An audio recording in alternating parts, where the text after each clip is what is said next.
Сәлем қыздар, мастер-классымызды бастаймыз. Бізге рогалик, восточный сладость рогаликке 25% или 30% майлы қаймақ, сосын 82-70% сармай қолданамыз. Міндетті сапалы болған жақсы барлығы. Осы екеуіне шемек май қосамыз, су қосамыз. Осыларды жақсылап араластырамыз.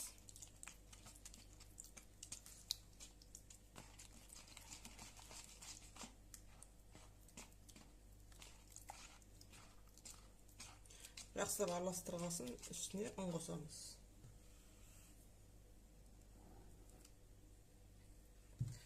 Ұн қосып, жақсылап иі қанғанша жұмсақ қамыр ерейміз.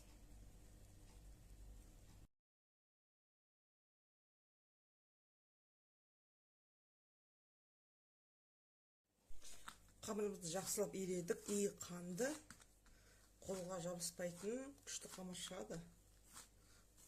Осы қамырды морозильникке 15 минутке сала тұрамыз.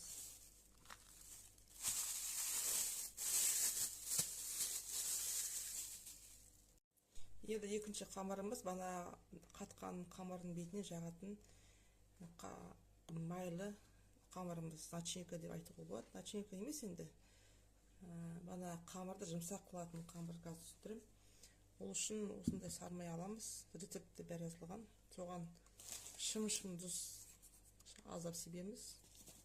Соған сахарный пудраны қосамыз, араластырамыз.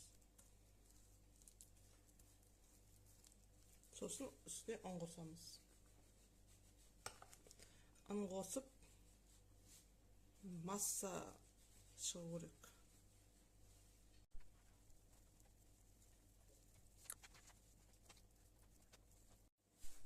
Осындай пастообразный масса шығады. Соны қазір қамырдың бетіне жағамыз. Оны өшеге қоя тұрамыз.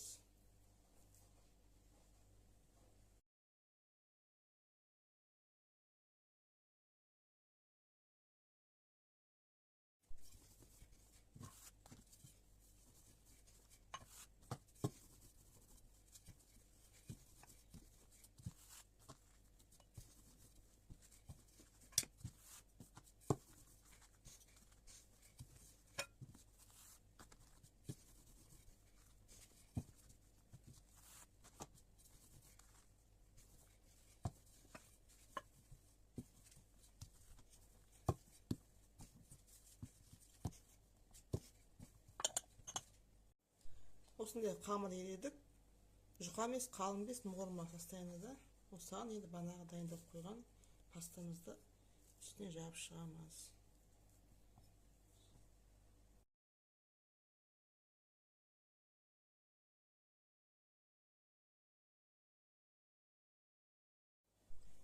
Пастамызды жағып болдық. Енді осыны ораймыз.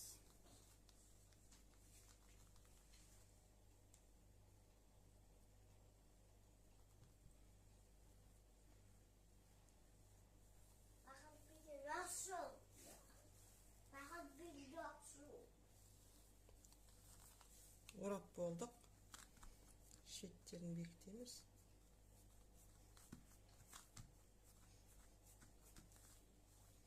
Бүйтіп ұзын етіп созамыз. Бір келкі ровны болу керек, жан-жақтары. Біреу үлкен, біреу кіші болмау керек. Осылай ораймыз да. Осы күйде морозильникке бір сағат, 2 сағатқа жеріміз әбден қату керек.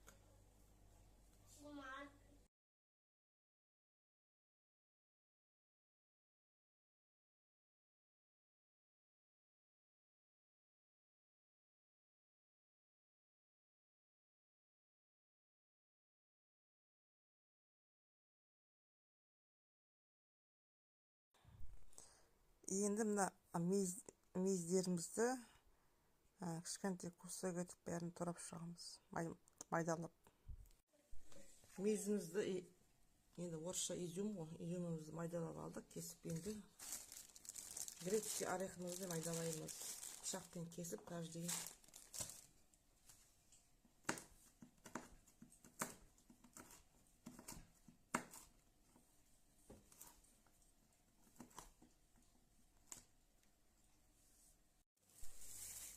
Ал енді грек жаңғағында майдалап алдық. Енді осының үстіне ана майдалап алған кішмішімізді, мүйізді соны араластырамыз.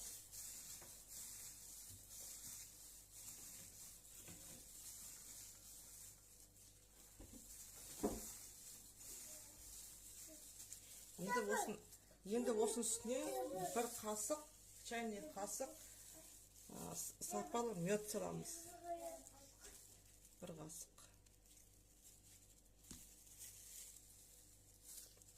Медті жаратпайтын кісілерде болады екен. Онда медтің орнына шекер қосып, қант қосып араластыруға болады.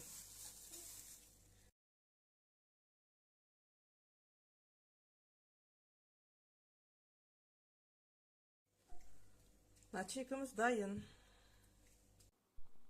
Енді қамырымыз дайын, қатты. Морозиліктен шығардық. Енді осылай созып, үстінен басып, кішкене жұмсартамыз.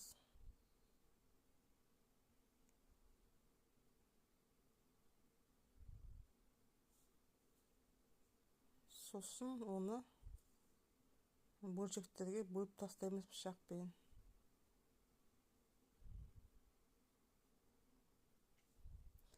Қақ ортасынан бөлеміз екіге. Көзбен бөлеміз.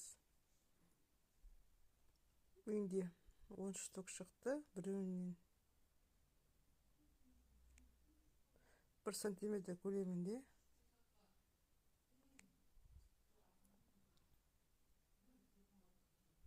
Төртеу, бесеу, алтау, жетеу, 8, 9, 10. Бір бөлшегінен 10 шықты, екі бөлшектен 20 штук шығады. Бірақ ол маңызды емес. Қалың етіп, үлкен етіп те істеуге болады. Көз мөлшерінде бөліп шығуға да болады. Менде 20 штук шықты.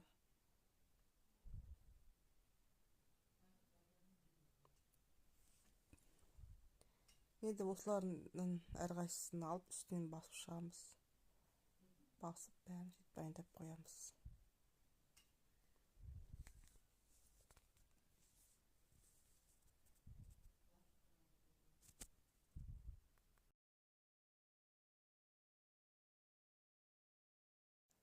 Дайындап қойған қамырдың әрқайсысын алып, осылай ішіне қарай жинап, дөңгелек етіп дайындаймыз. Бәрін жұмсартып, бәрін осылай әзірлеп қоямыз.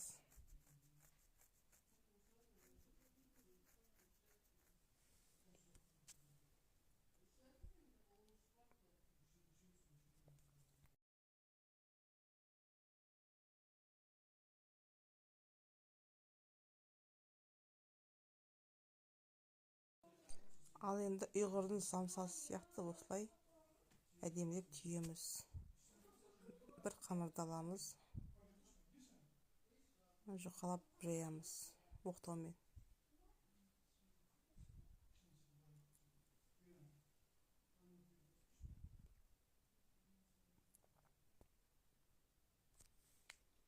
Сосын оның ішіне начинкамызды саламыз.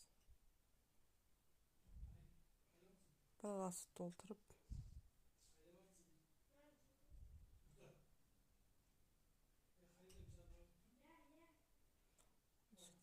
шеттерін бірінші бүйтіп жабыстырып бекітіп аламыз. Бірінші ең алдымен бір-бірін жабыстырып аламыз. Сосын барып ұйғырдың самсасы сияқты шетінен алып бүктей береміз. Шетіне қалдырамыз. Шетіне қалдырып тұрамыз әлсәсін. Сосын бүктей береміз.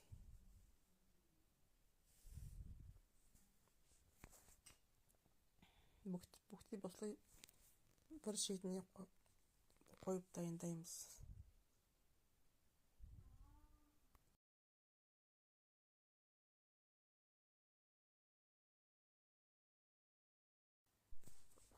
Ал дайын болған қамырымызды осылай пергамент қағаз жайылған противенге қойып шығамыз. Кунжутқа батырып қоюға болады, немесе қантқа да батырып қоюға болады.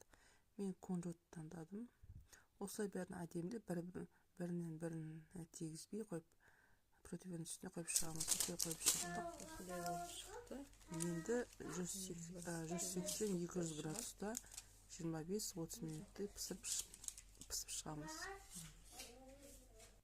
Осындай қылып ысылай піседі. Ыссы күйінде аламыз да сахарный пудраға аунатамыз. Сонда ғана сахарный пудраға аунатсақ, тәттісі осы заговорникке сынып қалады.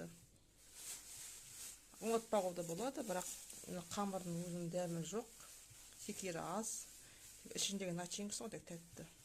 Сол себептен ыссы күйінде сахарный пудраға аунатып қоямыз.